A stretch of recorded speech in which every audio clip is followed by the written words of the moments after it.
22มกราคม2022เมื่อ41ปีที่แล้ววันนั้นเราประชุมกันครั้งแรกนะสมัยนั้นยังต้องใช้ซูมกันอยู่เลยเราเริ่มคุยกันตอนประมาณบ่าย2ได้จนถึง5:20จำได้ว่าอากาศประเทศเราตอนนั้นแย่มาก PM 2.5เต็มไปหมดเลยอืมแล้วตอนนั้นพวกเราแก้ไขเรื่องนี้ได้ยังไงเหรอครับเราประชุมกันแล้วก็พยายามทำความเข้าใจกับปัญหาสภาวะโลกร้อนว่าอะไรมันคือสาเหตุที่แท้จริงกันแน่เราพูดคุยกันหลากหลายประเด็นมากเลยวันนั้นทั้งประเด็นที่เกี่ยวข้องกับรัฐประเด็นที่เกี่ยวข้องกับภาคอุตสาหกรรมแล้วก็ประเด็นที่ประเทศมหาอำนาจสร้างมลภาวะด้วยเราพบว่าทั้งข้อมูลและวิธีการที่เรามีอยู่หลากหลายนั้นไม่สามารถแก้ไขปัญหาได้จริงอย่างเป็นรูปธรรมเลยแล้วเราก็สงสัยกันว่าในเมื่อสภาวะโลกร้อนกำลังเป็นปัญหาสำคัญและมีแนวโน้มจะรุนแรงแล้วก็ส่งผลกระทบต่อมนุษยชาติในอนาคตอันใกล้แต่ทำไมในการประชุมขอบ26เนี่ยยังมีมติให้เปลี่ยนกฎข้อที่3จากคำว่าเลิกใช้พลังงานจากถ่านหินและหยุดให้เงินอุดหนุนพลังงานฟอสซิลที่ไม่มีประสิทธิภาพเนี่ยเปลี่ยนจากคำว่าเลิกใช้เป็นลดใช้การเปลี่ยนกฎจากการเลิกใช้เป็นลดใช้ในขณะที่ปัญหารุนแรงขึ้นมันดูไม่เป็นเหตุเป็นผลแต่ทำไมผู้นำหลายประเทศจึงเห็นด้วยกับมติแบบนั้นก็เพราะพวกเขาเอาปัญหาด้านเศรษฐกิจของตัวเองเป็นปัจจัยหลักในการกำหนดนโยบายใช่ไหมครับก็คงจะอย่างนั้นล่ะเราก็เลยหยุดพักการพิจารณาข้อมูลที่มีอยู่มาเป็นการพิจารณาสภาวะที่แท้หรือแก่นของปัญหากันเราช่วยกันทบทวนเรื่องราวที่เกิดขึ้นปัญหาที่เราคิดวิเคราะห์กันมากที่สุดก็คือทำไมเราต้องมีความคิดแบ่งแยกนี่ของเรานั่นของเขานี่ประเทศเรานั่นประเทศเขาเพราะเธอทำแบบนั้นมันก็เลยเป็นแบบนี้เราค้นพบว่าแก่นของปัญหาที่แท้จริงเนี่ยคือการที่มนุษย์ขาดความเคารพคุณค่าภายในตนเองอืมมันเกี่ยวกันยังไงเหรอครับเราส่วนใหญ่ยังขาดความเข้าใจเรื่องความรักความเมตตาที่มีอยู่ภายในพวกเราทุกคนผมก็ยังไม่แน่ใจว่าแล้วไอ้เรื่องความรักความเมตตาเนี้ยมันเกี่ยวกับการแก้ปัญหาสภาวะโลกร้อนได้ยังไงเหรอครับการเคารพคุณค่าภายในตัวเองที่จริงแล้วมันก็ไม่ต่างจากการเคารพคุณค่าของผู้อื่นเท่าไหร่เพราะสภาวะที่แท้ในความเป็นมนุษย์ของเราทุกคนเนี่ยเหมือนกันเราทุกคนก็คือคนคนเดียวกันถ้าเราเข้าใจความจริงแท้นี้เราจะเห็นคุณค่าของทุกสิ่งขอยกตัวอย่างเพิ่มง่ายๆนะโดยปกติพอมีใครมาทำให้เราโกรธหรือเสียใจเราจะรู้สึกอยากเอาคืนแล้วเราก็แก้แค้นไปแก้แค้นมาโดยไม่รู้ว่ากว่าที่เราจะเอาคืนเขาได้นั้นน่ะเราทำร้ายตัวเองด้วยความโกรธจากภายในตัวเองไปแล้วไม่รู้กี่ครั้งกว่าที่ไฟแห่งความโกรธจะออกไปเผาคนอื่นน่ะมันเผาใจเราไปก่อนแล้วแต่ในทางกลับกันนะเมื่อเรารักใครเราก็อยากจะมอบสิ่งดีๆให้กับเขาซึ่งกว่าที่สิ่งดีๆจะไปถึงเขาเนี่ยมันก็ชโลมหล่อเลี้ยงใจเราจนชุ่มไปก่อนแล้วเหมือนกันจริงๆแล้วเรากับคนอื่นเนี่ยไม่ได้แตกต่างกันเราให้อะไรกับใครเราก็จะได้รับสิ่งนั้นที่สำคัญเราทุกคนเนี่ยต่างมีความรักความเมตตาอยู่ภายในตัวเองเหมือนกันเพียงแต่เราอาจจะไม่ได้ตระหนักรู้เรื่องนี้สักเท่าไหร่นักจริงๆแล้วความจริงเนี่ยเป็นความจริงของจักรวาลเลยนะเพราะทุกสรรพสิ่งในโลกนี้ล้วนมีความรักความเมตตาอยู่ภายในตนเองทั้งสิ้นเลยอืมเหมือนกับดวงอาทิตย์ที่มันมอบแสงสว่างแล้วก็ความอบอุ่นให้แก่เราโดยไม่เคยหวังคำขอบคุณหรืออะไรตอบแทนเลยใช่ไหมครับประมาณนั้นแหละ เหมือนกับสายน้ำที่ให้ความชุ่มเย็นแล้วก็หล่อเลี้ยงพืชพันธุ์ต่างๆ โดยสายน้ำไม่เคยเลือกว่าฉันจะเลี้ยงเฉพาะต้นไม้ต้นนั้นหรือต้นไม้ต้นนี้เท่านั้น ถ้าเราเข้าใจอย่างแท้จริงว่าทุกสรรพสิ่งล้วนพึ่งพิงอาศัยแล้วก็เป็นหนึ่งเดียวกัน เราคือทุกคนและทุกคนก็คือเรา เราจะมีแต่ความรักความเมตตาอย่างไม่มีประมาณต่อทุกสรรพสิ่ง เราจะน้อมเคารพคุณค่าของผู้อื่นได้อย่างเต็มหัวใจไม่ต่างจากที่เราเคารพคุณค่าของตัวเองเลย การเคารพแต่ความคิดของตนเองแล้วก็มองปัญหาจากมุมมองของตนเองเป็นหลักโดยไม่ได้มองให้รอบด้านแล้วก็ไม่เคารพความคิดเห็นของผู้อื่นเป็นเหตุแห่งความล้มเหลวอย่างสิ้นเชิงของการแก้ไขปัญหานะการร่วมกันแก้ไขปัญหาอย่างได้ผลเนี่ยจำเป็นต้องใช้หลักการของสุนทรียสนทนาก็คือเคารพความคิดเห็นที่แตกต่างด้วยการฟังอย่างลึกซึ้งแล้วก็พูดด้วยความเมตตาสภาพของกรุงเทพในเวลานั้นมันก็เหมือนกับเมืองใหญ่อื่นๆที่มักจะมีปัญหาทางด้านสิ่งแวดล้อมเต็มไปหมดเลยซึ่งสาเหตุเนี้ยมันก็ส่งผลกระทบให้เกิดภาวะโลกร้อนทำให้เกิดน้ำแข็งขั้วโลกเริ่มละลายผมก็เลยสงสัยว่า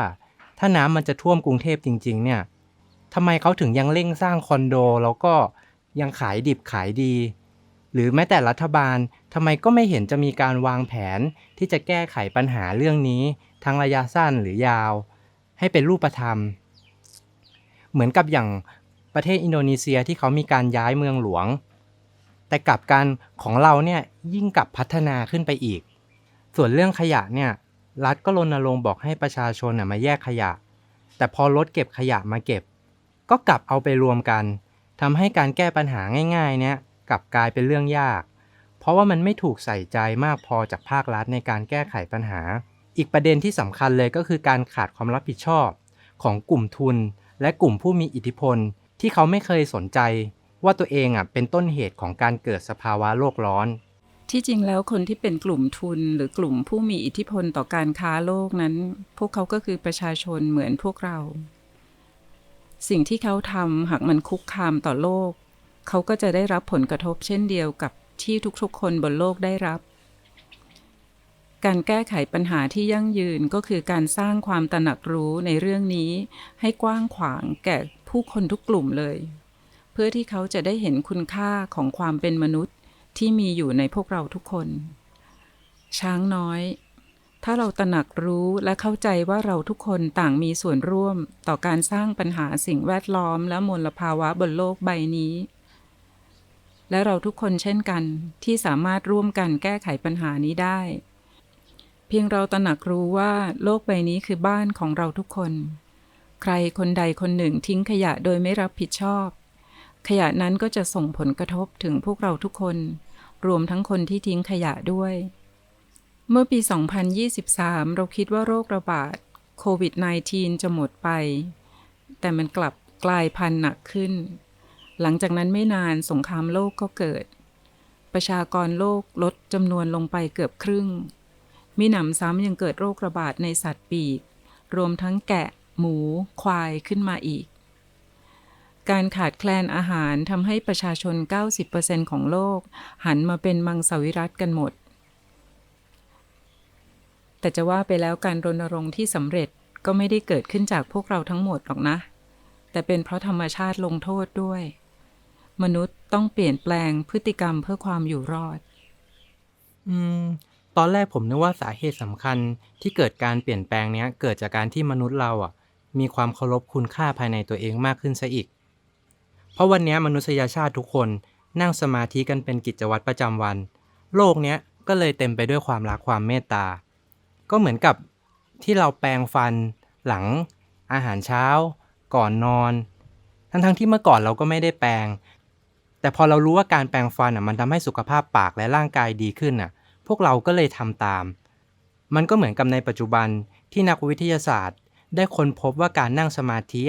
ทำให้สุขภาพจิตและการทำงานของสมองดีขึ้นในเรื่องนี้ต้องขอบคุณความเจริญทางวิทยาศาสตร์และเทคโนโลยีที่ช่วยอธิบายการทำงานของสมองที่มีผลมาจากการนั่งสมาธิว่ามีประโยชน์ต่อชีวิตอย่างไรซึ่งสิ่งเหล่านี้มันทำให้เกิดสภาวะจิตที่ยืดหยุ่นและมี Meta Awareness อย่าเพิ่งสรุปอย่างนั้นจะช้างน้อยเรายังต้องเฝ้าระวังผลกระทบข้างเคียงที่เกิดจากความเจริญทางเทคโนโลยีด้วย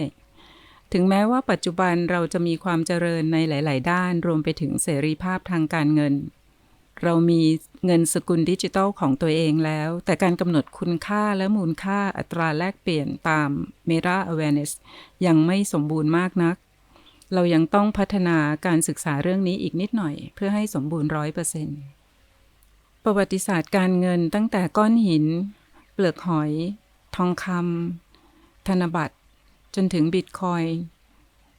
ล้วนมีคุณค่าและมูลค่าเพื่อการแลกเปลี่ยนและความต้องการที่กระตุ้นความโลภเป็นตัวกำหนด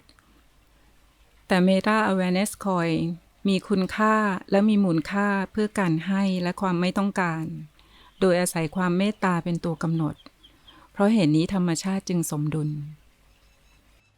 แต่เพราะว่าระบบควอนตัมคอมพิวเตอร์มันยังมีขนาดใหญ่ทุกคนก็เลยยังไม่สามารถเข้าถึงมันได้ใช่ไหมครับใช่ใช่จนกว่าระบบควอนตัมคอมพิวเตอร์นี่จะถูกพัฒนาให้มาอยู่ในมือถือได้นั่นแหละ Meta Awareness เนี่ยมันก็คือการตระหนักรู้ถึงความเมตตาที่อยู่ในตัวเราผมเข้าใจแบบนี้ถูกไหมครับประมาณนั้นแหละ Meta Awareness ก็คือการตระหนักรู้ในการตระหนักรู้ของเราอีกทีหนึ่งมันเป็นการรู้เท่าทันว่ากระบวนการตระหนักรู้ของเราเนี่ยเป็นยังไงทำไมเราถึงตระหนักรู้แบบนี้คิดแบบนี้หรือว่าทำแบบนี้เช่นเวลาที่เราโกรธเนี่ยแล้วเราตระหนักรู้ว่าเรากำลังโกรธอยู่เนี่ยแบบนี้ล่ะการมี Meta Awareness มากขึ้นเนี่ยจะทำให้เราเห็นทุกสิ่งตามความเป็นจริงตามธรรมชาติอย่างที่มันเป็นไม่ใช่อย่างที่เราอยากให้มันเป็นตามอคติของเราสิ่งนี้จะส่งผลให้เราพัฒนาความรักความเมตตาที่มีอยู่แล้วในเราทุกคนทำให้เราแสดงออกได้ดียิ่งขึ้นด้วยโอเคครับผมมีเรื่องสงสัยครับทำไมคุณถึงมาเลือกใช้ชีวิตเกษียณที่ประเทศไทยทั้งที่คุณสามารถไปที่ไหนในโลกก็ได้ครับช้างน้อยจำได้ไหมเมื่อปี 2020 ที่สภาลมหายใจเชิญเรามาที่เชียงใหม่ครั้งแรกเนี่ยเพื่อให้เรามีส่วนร่วมในการรณรงค์แก้ไขปัญหาสภาวะโลกร้อนตอนนั้นสภาพอากาศที่นี่แย่มากเลยนะแย่จนถึงขนาดที่ PM 2.5 ในติดอันดับหนึ่งของโลกเลยและพอปี 2022 เราก็ได้เชิญกลับมาอีกครั้งหนึ่งเป็นครั้งที่2ให้มาช่วยกันหาทางออกในการแก้ไขปัญหาเรื่องขยะที่มีผลกระทบต่อสภาวะโลกร้อนแล้วก็เรื่องน้ำท่วมกรุงเทพที่มีผลกระทบจากสภาวะโลกร้อนแล้วพวกเราก็ทำสำเร็จจากสิ่งที่มันเกิดขึ้นนี้แหละทำให้เรารู้สึกประทับใจในคนไทยที่มีความรักมีความสามัคคีจนกระทั่งสามารถแก้ไขปัญหาได้และที่สำคัญคือคนไทยเป็นคนมีน้ำใจมีเมตตาโดยพื้นฐานซึ่งเป็นที่มาของคำกล่าวถึงประเทศไทยว่าเป็นสยามเมืองยิ้มนั่นแหละพอปี 2025 ประเทศไทยก็มีประชาธิปไตยที่สมบูรณ์สิ่งแวดล้อมดีขึ้นมีการรักษาป่าและปลูกป่ากันมากขึ้นในส่วนของกระบวนการผลิตภาคอุตสาหกรรมก็มีการกำหนดจุดประสงค์ในการลดคาร์บอนไดออกไซด์หรือ Net Zero ภายในปี 2050 ตรงนี้จะมีการใช้ระบบพลังงานหมุนเวียนเต็ม 100% ขอบคุณคุณเกต้ามากเลยนะครับที่มาช่วยแก้ปัญหาให้กับพวกเราอย่าพูดอย่างนั้นเลยช้างน้อยไม่มีพวกเราไม่มีพวกเขาเราทุกคนนี่เป็นครอบครัวเดียวกันทั้งหมดเลยโลกก็คือบ้านของพวกเราทุกคน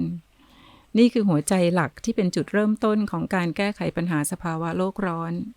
อย่างแรกเนี่ยเราต้องเปลี่ยนความคิดเห็นว่าปัญหาด้านสิ่งแวดล้อมต่างๆไม่ใช่เรื่องที่ใครหรือองค์กรใดองค์กรหนึ่งหรือประเทศใดประเทศหนึ่งจะต้องเป็นผู้รับผิดชอบแต่มันเป็นปัญหาของเราทุกคนเพราะเรื่องสิ่งแวดล้อมเนี่ยมีผลกระทบต่อสังคมและสุขภาพของเราทุกคนบนโลกโดยตรง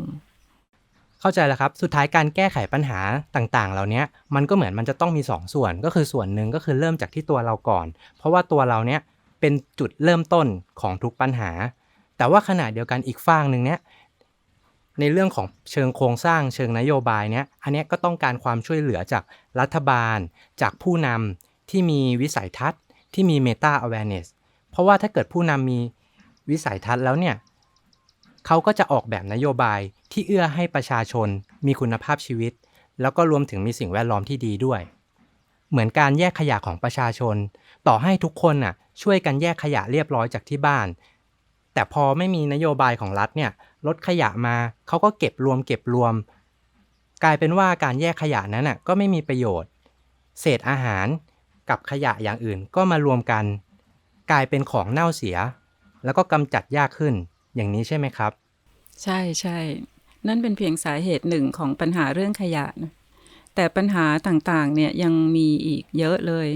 ที่พวกเราได้รวบรวมข้อมูลจากผู้ที่ทำงานและใส่ใจกับปัญหาด้านสิ่งแวดล้อมต่างๆ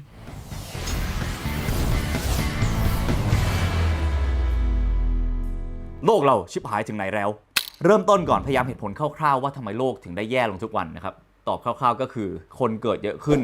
ตายน้อยลงและต่อหัวมันแดกมากขึ้นบริโภคมากขึ้นนะครับรวมก็คือทั้งหมดทั้งปวงเป็นสมการว่าเราต้องการดึงทรัพยากรจากโลกมากขึ้นและผลพวงของทรัพยากรที่หายไปนี้ก็คือการที่มนุษย์นั้นปุ๋ยโลกทั้งบนอากาศทั้งบนดินและทั้งในน้ำครับผมหลายคนคงสัมผัสได้ถึงภัยธรรมชาติและสภาพภูมิอากาศที่แปรปรวนไม่ว่าจะเป็นไฟป่าน้ำท่วมแผ่นดินไหวฝุ่น PM 2.5 Heat Wave ที่เร็วขึ้นแรงขึ้นถี่ขึ้นและใช้คำว่าไม่เคยเกิดขึ้นมาก่อน It is indisputable that human activities are causing climate change. มนุษย์คือตัวการสำคัญที่สุดก็คือพวกเราเนี่ยนะครับทำให้ภาวะโลกร้อนเกิดขึ้น And making extreme weather events more frequent and severe. ถามว่ามันเปลี่ยนแปลงขนาดไหนนะครับในรายงานได้กล่าวถึงรายละเอียดที่สำคัญไว้หลายประการ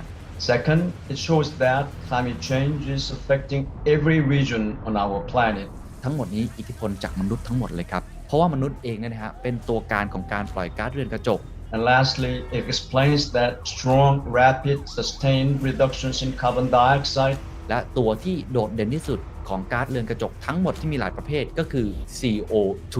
หรือว่าก๊าซคาร์บอนไดออกไซด์นะครับ and other greenhouse gas emissions could be required to limit global warming.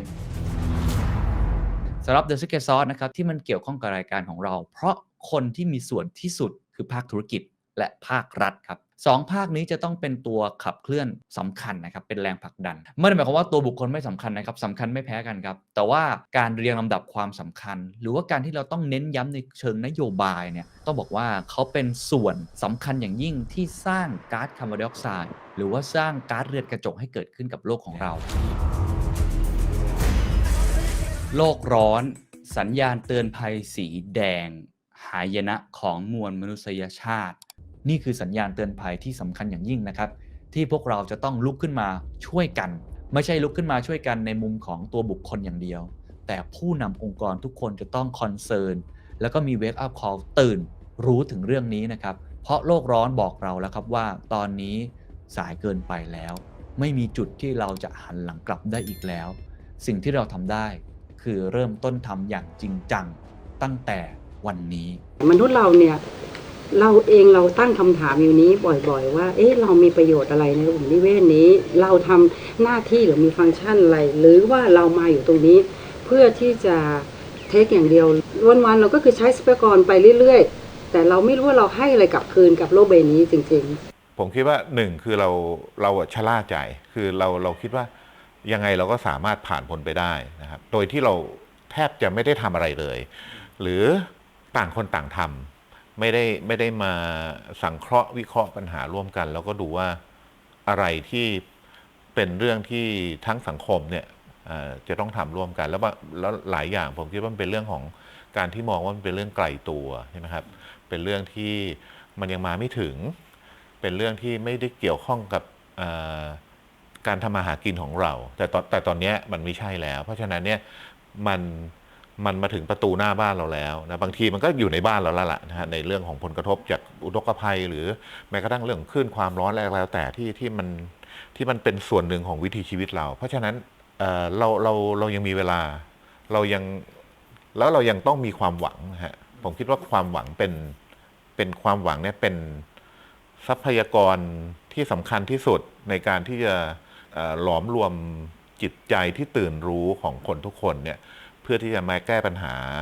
สังคมที่เรากำลังเผชิญอยู่ในเรื่องของวิกฤตโลกร้อนแล้วก็ความสุดขั้วของสภาพภูมิอากาศคือปัญหาสิ่งแวดล้อมไม่ใช่แค่เรื่องเทคนิคมันเป็นปัญหาเชิงโครงสร้างซับซ้อนแล้วก็เชื่อมหลายหน่วยงานมากเพราะฉะนั้นเราจะแก้เป็นกิจกรรมเป็นเรื่องๆไม่สำเร็จนะฮะอันที่สองมันต้องเป็นการทำงานแบบล่างขึ้นบนแล้วสร้างการมีส่วนร่วมของทุกภาคส่วนนะฮะปัญหาถึงจะแก้ได้แท้จริงแล้วทุกคนมีส่วนในการสร้างปัญหาหมดเลยใช่เลยครับผมเห็นด้วยเลยเพราะมนุษย์เนี่ยเป็นต้นเหตุในการทำลายระบบนิเวศและทรัพยากรธรรมชาติเพราะฉะนั้นองค์กร WWPP ก็เลยต้องเกิดขึ้น องค์กร WWPP มันทำหน้าที่อะไรเหรอครับ ทำหน้าที่ร่วมมือกับองค์กร IPCC คือคณะกรรมการระหว่างรัฐบาลว่าด้วยการเปลี่ยนแปลงสภาพภูมิอากาศ ส่วน WWPP นี่เป็นคณะกรรมการระหว่างรัฐบาลว่าด้วยเรื่องการฟื้นฟูสภาวะจิตด้านความรักและความเมตตา เมื่อปี 2026 ในการประชุมขอบ 31 เกี่ยวกับสภาวะโลกร้อนเนี่ยก็ได้มีการจัดประชุมแบบสุนทรียสนทนาขึ้นนะ ตอนนั้นเขาเชิญนักวิทยาศาสตร์ นักเคลื่อนไหว แล้วก็นักอนุรักษ์ด้านสิ่งแวดล้อมในสาขาวิชาการต่างๆ เข้ามาประชุมร่วมกับผู้นำรัฐบาลชาติต่างๆด้วย อ๋อ เข้าใจแล้วครับ เพราะเหตุนี้เองก็เลยทำให้สังคมโลกเปลี่ยนไปมาก ทุกเมืองของทุกประเทศมีการพัฒนาอย่างสมดุลของระบบนิเวศ เหมือนกับประเทศภูฏานและสุรินาเมใช่ไหมครับ ที่เราไม่ต้องมีเมืองหลวง เพราะทุกที่คือเมืองหลวง โดยเรามีความสุขมวลรวมและความสมบูรณ์ทางระบบนิเวศ ที่เกิดจากความรัก ความเมตตาเป็นคุณค่าหลัก ไม่ใช่ความสะดวกสบายที่มีแต่ความเจริญทางวัตถุ ใช่ใช่จะช้างน้อย มันคล้ายกับการกระจายอำนาจการปกครองให้ท้องถิ่น แบบสหรัฐอเมริกา ฝรั่งเศส ฟินแลนด์ หรือญี่ปุ่น เมืองทุกเมืองมีศักยภาพในการพัฒนาตนเองเต็มที่เลย แถมยังมีการพึ่งพาทรัพยากรที่แตกต่างกันในแต่ละภูมิภาค อย่างงดงามอีกด้วย ผมเข้าใจแล้วครับ ถ้าแบบเนี้ยก็เท่ากับว่าทุกที่ก็คือกรุงเทพใช่ไหมครับ แล้วกรุงเทพลอยน้ำเนี่ยก็หมายถึงเมืองทุกเมืองคือเมืองหลวง ส่วนกรุงเทพที่จมน้ำอยู่ก็ไม่กลายเป็นปัญหา เพราะว่าเมืองทุกเมืองเนี่ยมีความสำคัญเท่ากับเมืองหลวง ทุกเมืองมีคุณค่าเฉพาะทางประวัติศาสตร์ ศิลปะ วัฒนธรรม และความสมบูรณ์ทางระบบนิเวศ ประชาชนทุกคนมีความสุขที่แท้จริง ที่เกิดขึ้นจากความรักความเมตตา จึงทำให้สังคมปราศจากขยะในจิตใจ ใช่แล้วช้างน้อย มนุษย์ทุกคนได้พบกับความสงบสุขที่แท้ และมีรอยยิ้มที่เกิดจากการมีสติอยู่กับปัจจุบันขณะได้ ณ ที่นี่และเดี๋ยวนี้ เพียงแค่เราเริ่มต้นง่ายๆ ที่การกำหนดรู้ หายใจเข้า รู้ว่าหายใจเข้า หายใจออก รู้ว่าหายใจออก